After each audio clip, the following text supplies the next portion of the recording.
तो आज भारत में साल का आखिरी सूर्य ग्रहण है। यह सूर्य ग्रहण शाम 4:29 से शुरू होगा, शाम 6:25 पर खत्म हो जाएगा। ये एक आंशिक सूर्य ग्रहण है और पूर्वोत्तर के कुछ राज्यों को छोड़कर भारत के सभी जिलों में दिखाई देगा। दुनिया की बात करें तो ये यूरोप, मध्य पूर्व, अफ्रीका के उत्तर पूर्वी हिस्सों, पश्चिमी एशिया, उत्तर अटलांटिक महासागर और उत्तरी हिंद महासागर को कवर करने वाले क्षेत्रों में दिखाई देगा। तो कहाँ कहाँ बिल्कुल साफ दिखाई देगा सूर्य ग्रहण, वो हम आपको दिखाते हैं। कहाँ बिल्कुल तरीके से दिखा सकता है, देखिए यहाँ पर श्रीनगर में साफ दिखाई देगा, जम्मू में साफ दिखाई देगा, अमृतसर में साफ दिखाई देगा, चंडीगढ़, हरिद्वार, शिमला में ये सूर्य ग्रहण साफ दिखाई देगा। जालंधर में ये साफ दिखाई देगा, लेह में साफ दिखाई देगा, लद्दाख में साफ दिखाई देगा, दिल्ली में भी ये साफ दिखाई देगा, पंजाब, राजस्थान, गुजरात और उत्तराखंड में भी ये सूर्य ग्रहण साफ दिखाई देगा। आंशिक रूप से कहां कहां दिखेगा ये हम आपको बताते हैं। देखिए, मुंबई में आंशिक रूप से दिखेगा, कर्नाटक में भी आंशिक रूप से दिखेगा, तमिलनाडु में भी आंशिक रूप से दिखेगा, तेलंगाना में आंशिक रूप से दिखेगा, आंध्र प्रदेश में आंशिक रूप से दिखेगा, पश्चिम बंगाल में आंशिक रूप से दिखेगा, असम में आंशिक रूप से दिखेगा, अरुणाचल, नागालैंड और मणिपुर में ये आंशिक रूप से फिलहाल दिखेगा कि यहां पर मध्यम दिखेगा, आंशिक रूप से दिखेगा।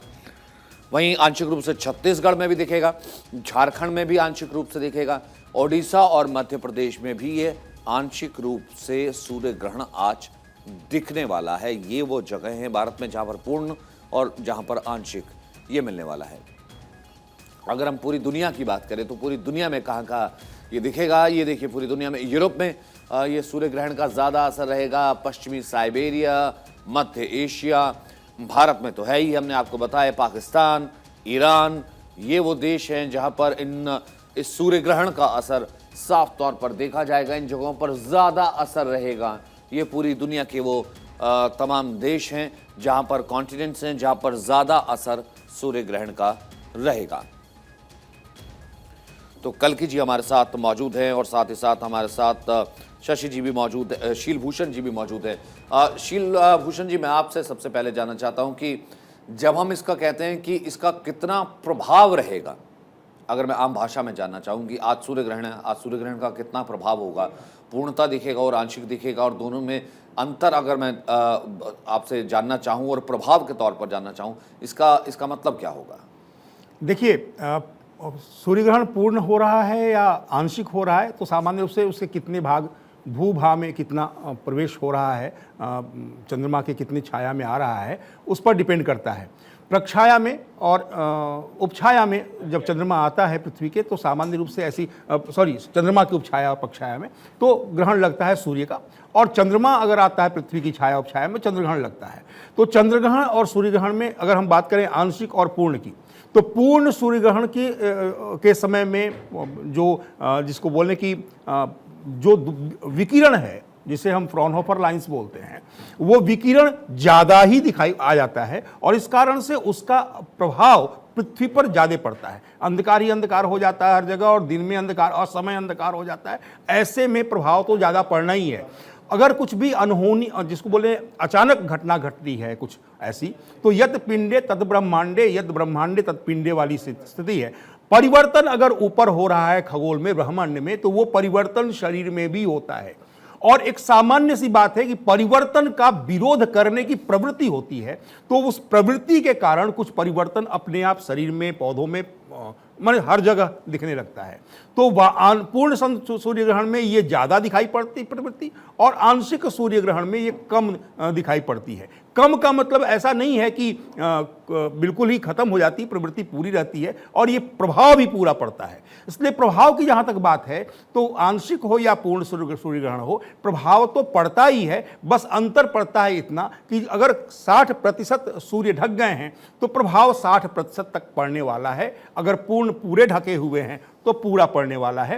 पूरा ढकते सूर्य नहीं है, वलयाकार हो जाते हैं। पूर्ण सूर्य ग्रहण में वलय दिखाई पड़ता है, इसको बोले हम, और बाद में एक नेकलेस टाइप का पूरा बनता है और साथ में एक मणि बन जाती है, निकल जाती है, ऐसा भी दिखाई पड़ता है। लेकिन कुल मिलाकर के इस समय जो ग्रहण है वो आंशिक है, खंडग्रास है और खंडग्रास में दिखाई पड़ेंगे, इसलिए इसका प्रभाव जो पड़ेगा वो खंडता पड़ेगा। लेकिन प्रभाव जातकों पर पड़ता है, ग्रहण का प्रभाव जातकों पर कम पड़ता है। हालांकि ग्रहण का प्रभाव जातकों पर तो पड़ता ही पड़ता है, लेकिन जो वातावरण है, जो बाकी चीज़ें हैं, अगर हम कहें कि नेचर से संबंधित, प्रकृति से संबंधित, उसमें ज़्यादा पड़ता है इसका प्रभाव। और ये प्रभाव ज़्यादा पड़ता है, यानी जिसके हम कहें कि अकाल पड़ना, जिसे कहें कि इसमें शरद काल का चूँकि ग्रहण है शरद ऋतु में, तो जो धान्य है, शारदिक धान्य है, वो सब के सब लगभग अब ऐसे भी दिखाई पड़ रहा है कि ये महंगाई बढ़ने वाली है और धान कम होने वाले हैं। लेकिन ग्रीष्मिक जो अगला आने वाला है वो अनाज उस अच्छा होगा, ऐसा इस समय का जो ग्रहण है, कार्तिक मास का शरद ऋतु का जो ग्रहण का फल है वो दिखाई पड़ रहा है। वैसे ही जो समुद्र तटीय इलाका है वहाँ हलचल काफ़ी रहेगी, ऐसा दिखा जाएगा, इस ग्रहण का प्रभाव दिखा जाएगा। अगर हम बात करें समुद्र तटीय इलाका, तो भारत के जो सुदूर समुद्र तटीय इलाके हैं, पहाड़ों पर इसका असर कम पड़ेगा, जहाँ पर यानी हिमालय पर कम पड़ेगा। तो जो ग्रहण का प्रभाव है वो ग्रहण का प्रभाव जातक पर भी पड़ता है, लेकिन हम कहें कि प्रकृति पर, तो भूगोल पर, इस पर ज़्यादा ये प्रभाव दिखेगा इस बार। और कलकी जी, अगर राशियों की बात करें, क्योंकि राशियों पर भी प्रभाव पड़ता है, अगर आप वो बता सके, अगर संक्षिप्त में तमाम राशियों पर प्रभाव। हाँ, निश्चित ही मैं इस पर प्रकाश डालना चाहूंगा। देखिए, क्या होता है कि पहले हम राहु और केतु जिनके कारण ग्रहण पड़ता है उनकी प्रवृत्ति समझ लेंगे तो अच्छा रहेगा। सूर्य, चंद्रमा, मंगल, बुध, बृहस्पति, शुक्र, शनि, ये सारे ग्रह जो है वास्तव में खगोलीय रूप से देखे जा सकते हैं। आप सैटेलाइट लेके जाएंगे, टकरा जाएंगे, या गैस के फॉर्म में आपको उपयोग कर सकते हैं। जो राहु और केतु जो है, यह वास्तव में गणना के बिंदु, केवल वास्तव में कहीं है नहीं, आप नंदिया को किसी तरह से देख भी नहीं सकते हैं। ये ऋषियों ने गणना की और उन्होंने कहा ये बिंदु जहां जैसे जैसे आगे शिफ्ट होता रहता है, ऐसे ऐसे उसका प्रभाव होता रहता है। और चूंकि अगर आप पूरी कथा सुनेंगे राहु केतु की, जो समुद्र मंथन के समय जो हुआ, राहु केतु उत्पन्न हुए, ये सब बातें जो है, तो राहु केतु भ्रम का सृजन करते हैं, एक बहुत ही सूक्ष्म स्तर पर ले जाते हैं। और इसीलिए ज्योतिष में जो है राहु केतु को हम लोगों ने देखा है कि जो बहुत ऊंचे स्तर काम करते हैं, जैसे पेंटर है, कवि है, या साइंटिस्ट है, शोध करता है, उनके लिए राहु केतु बहुत लाभदायक हो जाता है। या बाल या वृद्ध व्यक्तियों को छोड़कर इस ग्रहण के सूतक काल में खान पान वर्जित है। इस ग्रहण का सूतक सूर्योदय से 2:30 से पहले प्रारंभ हो चुका है और ये मोक्ष काल तक रहेगा। तो ऐसे में जो है खान पान नहीं करना चाहिए, मलमूत्र का त्याग नहीं करना चाहिए, और गर्भिणी स्त्रियों को धारदार चीज़ों का प्रयोग नहीं करना चाहिए, ना अग्नि से भी दूर रहना चाहिए। ऐसा करने से ऐसी शास्त्रों की मान्यता है कि बालक जो है विकलांग पैदा होता है या कोई ना कोई उनका अंग भंग हो जाता है। वहीं खान पान की दृष्टि से भी इस समय जो विशेष सावधानी बरतनी चाहिए कि खाने पीने की चीज़ों के अंदर कुशा अथवा तुलसी के पत्र को रख देना चाहिए, क्योंकि इस समय जो सूर्य की किरणें विकीर्ण होती हैं वो मानव शरीर पर भी और भोजन की जो सामग्री पर भी दुष्प्रभाव डालती हैं। तो इसलिए जो है इन सावधानों को बरतना विशेष आवश्यक है। एक और जहां ये ग्रहण को जो अशुभ माना जाता है, वहीं कुछ राशि वालों के लिए शुभ फलकारक भी होता है। यह ग्रहण जो है तुला राशि पर और स्वाति नक्षत्र पर पड़ रहा है, इसलिए तुला राशि के जातकों पर और स्वाति नक्षत्र में जन्म लेने वाले जातकों पर इसका विशेष प्रभाव पड़ेगा। उनको स्वास्थ्य की चिंता में थोड़ी स्वास्थ्य की हानि हो सकती है, स्वास्थ्य गड़बड़ हो सकता है। तो ऐसे में उनको सावधानी बरतते हुए इस ग्रहण काल के अंदर महामृत्युंजय अथवा सूर्य के मंत्र का जप करना चाहिए, दान करना चाहिए। ऐसा करने से उनके स्वास्थ्य लाभ होगा और उनके धन की अभिवृद्धि होगी। वहीं कर्क राशि वालों, सिंह राशि वालों और धनु राशि वालों के लिए ग्रहण जो है शुभ फलप्रद है, उनको धन धान्य और स्वास्थ्य में लाभ होगा। और बाकी अन्य राशि वालों को ये धन लाभ, धन हानि और स्वास्थ्य की चिंता पैदा करेगा। और ऐसे में इस ग्रहण के काल का यह प्रभाव होगा कि जब एक ही मास के अंदर 2 ग्रहण पड़ जाते हैं तो बहुत भारी उथल पथल होती है। आपको मालूम होगा जिस समय कोरोना काल का प्रकोप प्रारंभ हुआ था, उस समय भी जो 1 महीने के अंदर 2 ग्रहण पड़े थे। तो ऐसे में कुछ राजनीतिक क्षेत्र में भी उथल पथल होगी। तो इसलिए यह ग्रहण जो है भारत के अंदर, संपूर्ण भारत में दृष्टिगोचर होगा, लेकिन भारत के जो पूर्वोत्तर राज्य हैं उसमें दिखाई नहीं देगा। ये मध्य एशिया और पश्चिम एशिया में, अफ्रीका में और जो यूरोप के अधिकतर देशों के अंदर ये दिखाई देगा। दिल्ली में यह ग्रहण, जैसा कि मैंने बताया कि 4:29 से शुरू होगा और 5:38 तक होगा। इस ग्रहण का जो मध्यकाल है वो 5:30 होगा। तो ऐसे समय पर मंत्र जप किया जाना चाहिए। और क्योंकि सूर्य ग्रहण का जो समय काफ़ी लंबा है, ऐसे में जो साधक हवन भी कर सकते हैं, क्योंकि इस समय ये मान्यता है कि सूर्य ग्रहण के समय जो मंत्र जप किया जाता है उसका सहस्र गुना अधिक फल मिलता है और मंत्र साधना में सिद्धि मिलती है। आद्याशक्ति माँ कालका के मंदिर की एक विशेषता है कि ये ग्रहण काल में भी खुला रहता है। उस समय जो है विशेष पूजा अर्चना की जाती है, क्योंकि आद्याशक्ति पराम्बा भगवती का वो काल चक्र स्वामिनी कहा जाता है, वो सब ग्रहों की स्वामिनी है, इसलिए उस पर जो ग्रहण का कोई प्रभाव नहीं पड़ता। तो ग्रहण काल में भी कालका जी मंदिर खुला। चलिए, महंत कालका जी मंदिर के जिनकी इस वक्त जो बता रहे थे कि क्या करना चाहिए, क्या नहीं करना चाहिए, क्या महत्ता है और क्या नहीं है, और तमाम तरीके से जो है क्या प्रभाव इसके हो सकते हैं। कल के जी आप अपनी बात पूरी कर लीजिए, क्योंकि बीच बीच में तमाम जो ज्योतिषाचार्य हैं, ज्योतिषविद हैं, तमाम जो अन्य और गण्यमान्य व्यक्ति हैं, उनकी भी बात हम सुनवा रहे थे। जी नहीं, मैं समझ सकता हूँ आपकी बात जो है। देखिए, सबसे बड़ी बात जो हमें अपना देखना है वह भारत के लिए अपना देखना है, भारत की स्थिति क्या है। तो भारत की कुंडली में छठे भाव में यह ग्रहण लग रहा है। छठा भाव जो परंपरागत रूप से मेघनी ज्योतिष, संहिता ज्योतिष जो हम समूह का देखते हैं, उसमें एक बहुत महत्वपूर्ण बात यह है कि यह सबसे ज्यादा हमारे फोर्सेस, मिलिट्री, पुलिस, इंफॉर्मेशन और इन जनरल ब्यूरोक्रेसी को बताता है। तो हम आगे आशा कर सकते हैं कि एक वर्ष में अगले जो है सबसे ज्यादा मिलिट्री में रिफॉर्म होने वाले हैं, उसका प्रभाव आना शुरू हो गया है। अब बहुत ही विकट परिवर्तन मिलिट्री में, हमारे फोर्सेज में, सेना में होने वाले हैं। पुलिस में भी मैं कोई रिफॉर्म देख पा रहा हूँ, या मुझे ऐसा लग रहा है इसको कुंडली को देखते हुए, जो ग्रहण काल की कुंडली है, कि कुछ पुलिस अधिकारियों के खिलाफ बहुत ही भयानक जो है लिया जा सकती है कि उसको कंप्लीटली वीआरएस कराया जा सकता है।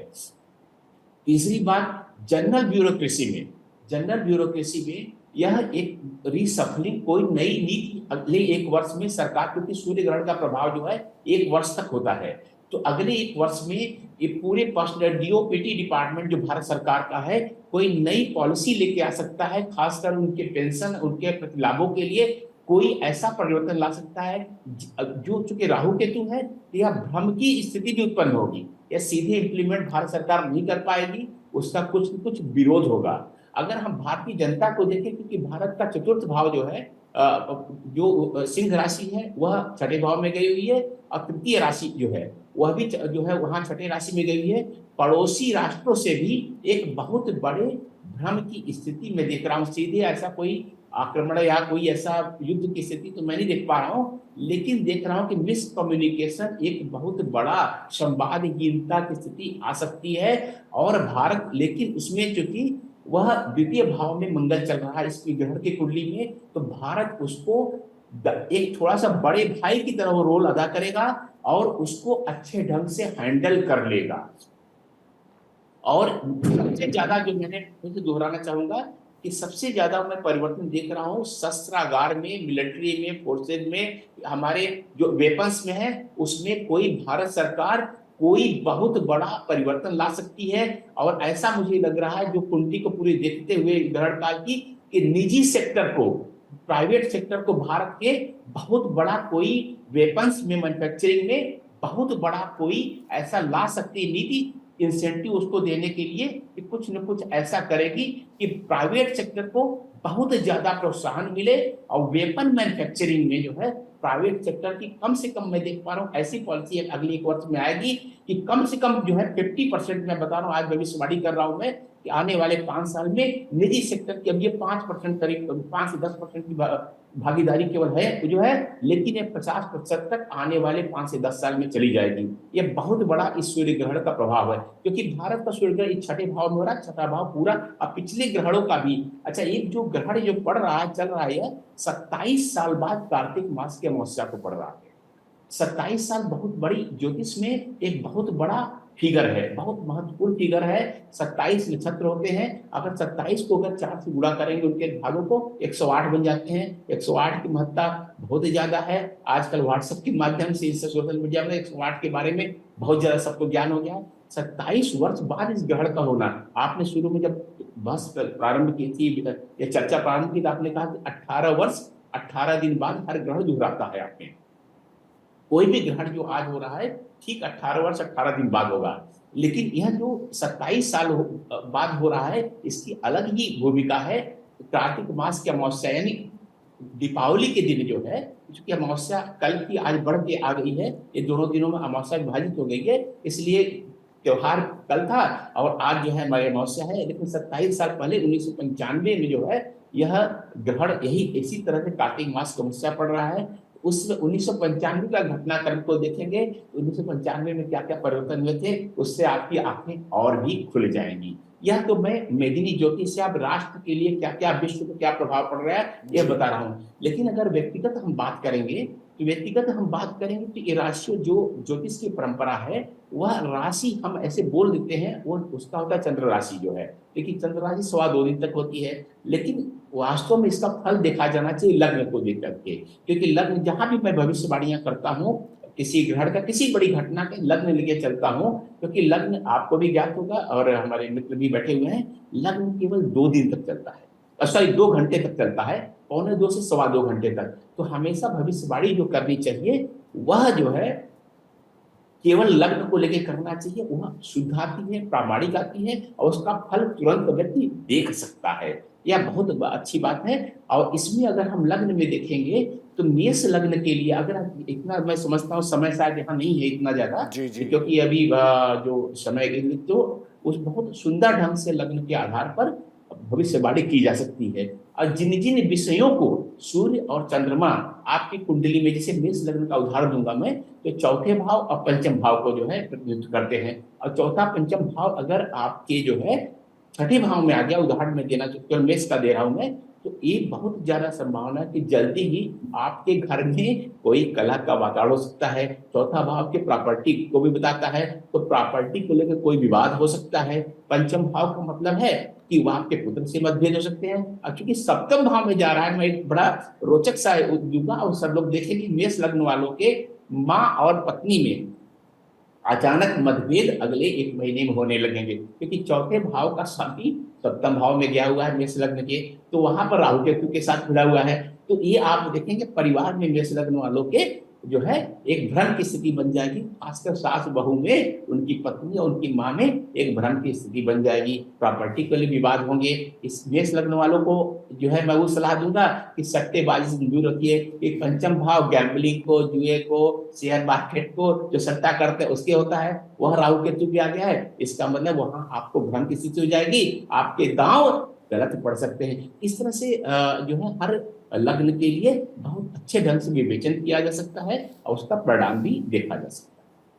जी, यहाँ पर शील जी अगर आप इसे थोड़ा सा और आगे बढ़ाना चाहें, क्योंकि बहुत बार ऐसा होता है कि राशियों के साथ इसके प्रभाव ज़रूर होते हैं, लेकिन दुष्प्रभावों को लेकर के बहुत सी चीज़ें, बहुत से उपायों के साथ जो है व्यक्ति जो है उसमें फंसा चला जाता है कि नहीं दुष्प्रभाव ना हो इस कारण से मैं ये कर लूँ, दुष्प्रभाव ना हो इस कारण से मैं ये कर लूँ, जिस कारण से जो है वो अंधविश्वास के दायरे में भी कई बार फंसता चला जाता है।